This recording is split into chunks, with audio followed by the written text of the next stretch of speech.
बस 2 पार्टिकल्स हैं 1 और 2 और वो कांस्टेंट वेलोसिटी v1 और v2 से मूव कर रहे हैं। मतलब वो यूनिफॉर्मली चल रहे हैं, डायरेक्शन डिफरेंट हो सकती है।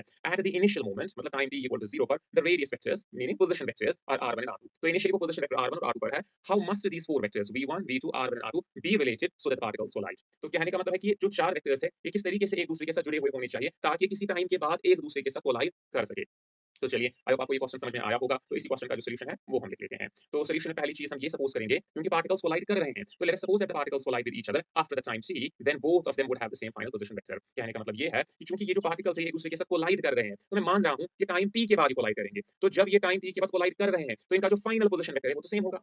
क्योंकि टाइम t के बाद इनको कोलाइड करने के लिए पोजीशन वेक्टर सेम रखना होगा, तो तब वो उसी टाइम पर, उसी पॉइंट पर होंगे, तो कोलिजन हो जाएगा। तो मैं मान रहा हूँ कि टाइम t के बाद ये एक ही पोजीशन मतलब कोलिजन हो रहा है, तो इनका पोजीशन वेक्टर एक ही होगा। इस तरीके से देख लीजिए। तो ये डायग्राम है। तो ये पहले पार्टिकल इनिशियली इधर था और ये पार्टिकल इनिशियली इधर था। तो टाइम t के बाद, क्योंकि वेलोसिटी वेक्टर तो टाइम t के बाद ये पार्टिकल इधर पहुंच गया और ये पार्टिकल भी टाइम t के बाद इधर पहुंच गया, तो इधर इनका कोलिजन हो रहा है। और ये जो डिस्प्लेसमेंट डिस्टेंस इसने कवर किया, ये होता है वेलोसिटी इनटू टाइम v1c और ये होता है बराबर v2 t के बराबर। तो ये इनका फाइनल पोजीशन वेक्टर है, जो कॉमन पोजीशन वेक्टर है। इसी चीज के सहारे से हम इस क्वेश्चन को सॉल्व करेंगे। तो ऑब्वियसली मैं ये कह सकता हूँ ठीक है, बाय इक्वेशन ऑफ मोशन ये चीजें कही जा सकती है कि जो ये r1 है, फाइनल पोजीशन वेक्टर है, ये होता है बराबर vector r1 plus vector v1c। या ट्रायंगल लॉ का भी यूज कर सकते हो। और सिमिलरली वेक्टर r, अगर मैं ये वाला ट्रायंगल लूं या इस वाली इक्वेशन ऑफ मोशन अप्लाई करूं, तो वेक्टर r होता है बराबर vector r2 plus v2 times c। तो इसको मैं इक्वेशन नंबर फर्स्ट मान रहा हूं, इसको मैं इक्वेशन नंबर सेकंड मान रहा हूं।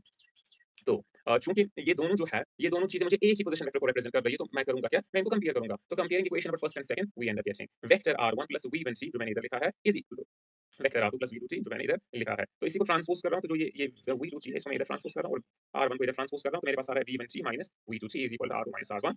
तो यहाँ पर मैं t को कॉमन ले रहा हूं, तो मुझे ये वाला एक्सप्रेशन मिल रहा है v1 minus v2t is equal to r2 minus r1। इसको मैं इक्वेशन नंबर थर्ड नाम रख रहा हूं। तो इसी इक्वेशन में मैं दोनों साइड से मॉडुलस लूंगा, क्योंकि मुझे टाइम ढूंढना है। तो जब मैंने दोनों साइड से मॉडुलस लिया, तो मुझे इस तरीके का एक्सप्रेशन आ रहा है v1 to v1 v1 minus v2 times t is equal to r2 minus r1। तो यहाँ से टाइम का वैल्यू ढूंढेंगे, तो ये जो v1 v2 इसको डिवाइड में ले जाऊंगा, तो t is equal to r2 minus r1 divided by v1 minus v2 along with the modulus। तो ये तो टाइम का एक्सप्रेशन आ रहा है। अब हम इसी एक्सप्रेशन को, जो हमें यहाँ पर टाइम का एक्सप्रेशन मिला, इसको हम वापस से यहाँ पर सब्स्टिट्यूट करेंगे। तो substituting back this equation expression in the equation number third, तो मुझे कुछ इस तरीके का एक्सप्रेशन मिलेगा v1 minus v2 times mod of r2 minus r1 divided by v1 minus v2 is equal to r2 minus r1। तो ये जो r2 minus r1 है, इसको डिवाइड में ले जाएंगे, तो एक्सप्रेशन कुछ इस तरीके से आ रहा है v1 minus v2 divided by mod of v1 minus v2 time is equal to r2 minus r1 by mod of r2 minus r1। तो इसको और करके लिखेंगे r2 minus r1 is equal to mod of r2 minus r1 is equal to v1 minus v2 divided by mod of v1 minus v2। तो यही relation होनी चाहिए। तो ये जो चार वेक्टर्स थे, तो ये वेक्टर्स इस तरीके से एक दूसरे के साथ रिलेटेड होने चाहिए, ताकि ये जो पार्टिकल्स है कुछ समय के बाद एक दूसरे के साथ कोलाइड करें।